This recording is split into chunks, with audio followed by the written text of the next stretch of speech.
Lebanon के कफर किला में IDF पर हमला हुआ है। आईडीएफ सैन्य वाहन पर हिजबुल्लाह का हमला और हिजबुल्लाह का गाइडेड मिसाइल से अटैक हुआ है। तो हिजबुल्लाह की तरफ से लगातार कोशिश की जा रही है पलटवार करने की। और देखिए, लेबनान के कफर किला में आईडीएफ पर यह हमला किया गया हिजबुल्लाह की तरफ से।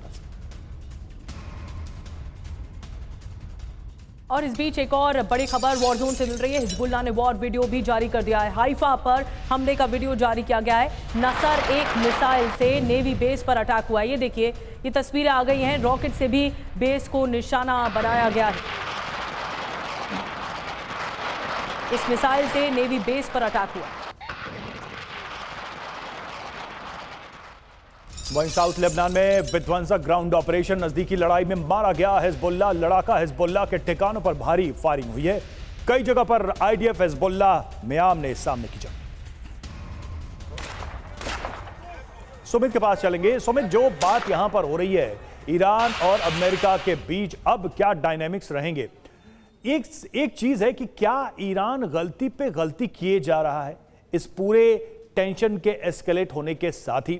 मसलन कि ट्रंप का मैटर तो अब आया है सामने, और असैसिनेशन या एलिमिनेशन से वो अमेरिका को कैसे रोक देता या अपने ऊपर अमेरिका के सैंक्शन या प्रभाव को कैसे कम करता, ये सवाल है। और दूसरा ये कि इजराइल को लेकर हमले और फिर काउंटर अटैक और फिर इस तरह की तैयारियां, क्या ईरान कोई मेजर मिस्टेक कर रहा है इस पूरे मैटर में?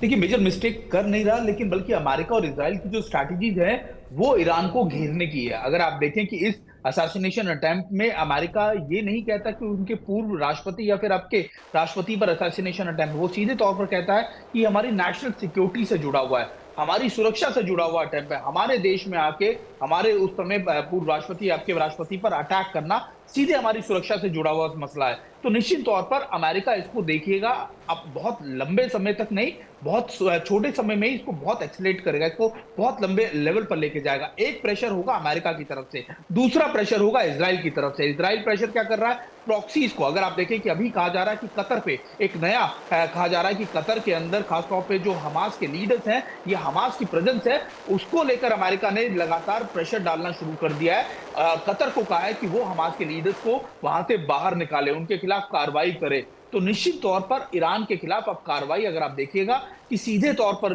से ज्यादा अब उसके प्रॉक्सीज पर भी होगी, क्योंकि अगर कतर में या दूसरी कंट्रीज में हमास या हिजबुल्लाह या फिर ऐसे कई प्रॉक्सीज के लोग शायद नहीं जा पाएंगे, तो फिर कंसोलिडेशन हो जाएगा ईरान, इराक और सीरिया तक, और वहां पर इनके खिलाफ कार्रवाई करना बहुत सीधे तौर पर आसान हो जाएगा।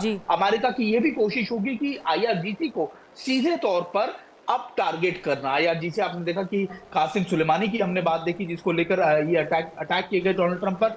हो सकता है कि आने वाले वक्त में और बड़े जनरल्स के या फिर उनके स्ट्रेटेजिक एक्सपर्ट्स पर या बड़े ऑफिशियल्स पर सीधे तौर पर अमेरिका अटैक करे और ये कहे कि देखिए, हमारी नेशनल सिक्योरिटी से जुड़ा मसला था और हमको ये करना बहुत जरूरी था। निश्चित तौर पर इजराइल और अमेरिका ईरान को ऐसा घेर देंगे, ऐसा आप कह सकते हैं कि कॉर्डन करेंगे कि उसके लिए बहुत दिक्कत होगी आने वाले वक्त में। बिल्कुल सुमित, जब आशंकाओं के बादल छट जाते हैं, जब पता लग जाता है कि ईरान की तरफ से ऐसा कदम उठाया गया, तो फिर अमेरिका और ज्यादा सचेत हो जाएगा और ज्यादा बड़े लेवल पर लड़ाई बढ़ जाएगी ईरान के खिलाफ।